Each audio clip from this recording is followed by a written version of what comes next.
سلام کوچولوهای دوست داشتنی، آماده این با نیکی بریم توی یه ماجرای قشنگ و بامزه؟ اگه خوشتون اومد بزنین روی قلب کوچولو و دکمه سابسکرایب. یه روز قشنگ نیکی، یه بچه گربه سفید با چشمهای سبز براق توی یه باغ پرگل داشت بازی میکرد. بوی گلها پیچیده بود توی هوا و آفتاب مهربون از آسمون میتابید. همینطور که نیکی بالا رو نگاه میکرد، یه ابر کوچولوی خاکستری دید که خیلی ناراحت بود. قطره‌های ریز بارون ازش میریخت و نیکی با تعجب بهش نگاه کرد. نیکی رفت زیر ابر و با مهربونی گفت: چرا ناراحتی کوچولو؟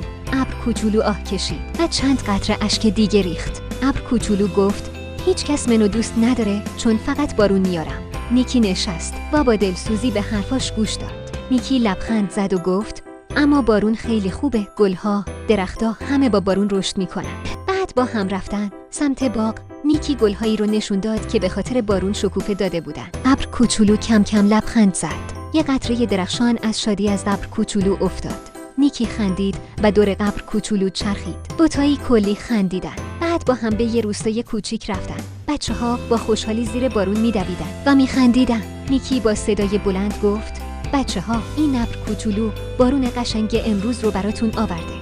بچه‌ها شروع کردن به دست دادن و شادی کردن. ابر کوچولو از خوشحالی می‌درخشید. ابر کوچولو یه قطره درخشان رو روی یه گل صورتی انداخت. گل برق زد و همه ذوق کردن. نیکی روی یه تپه سبز ایستاده بود و با لبخند به ابر کوچولو نگاه می‌کرد که آروم آروم توی آسمون دور می‌شد. ابر کوچولو فریاد زد: ممنون نیکی. نیکی دست تکون داد و گفت: مواظب خودت باش. نیکی راه خونه‌اش رو پیش گرفت. خورشید داشت غروب می‌کرد و پرنده‌ها آروم توی آسمون پرواز می‌کردند. وقتی رسید خونه، کنار پنجره نشست و به آسمون پرستاره نگاه کرد. لبخندی از ته دل زد. صبح روز بعد آفتاب از پشت کوه در اومده بود. نیکی با شادابی از خونه بیرون زد. وسط راه یه سنجاب دید که نمیتونست از درخت بیاد پایین. نیکی با مهربونی کمکش کرد.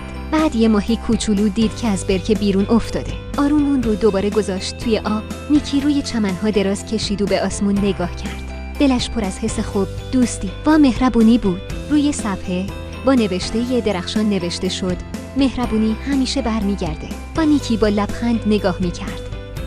خدا نگهدار کوچولوهای ناز. منتظر ماجرای بعدی نیکی باشید. زود برمیگردیم و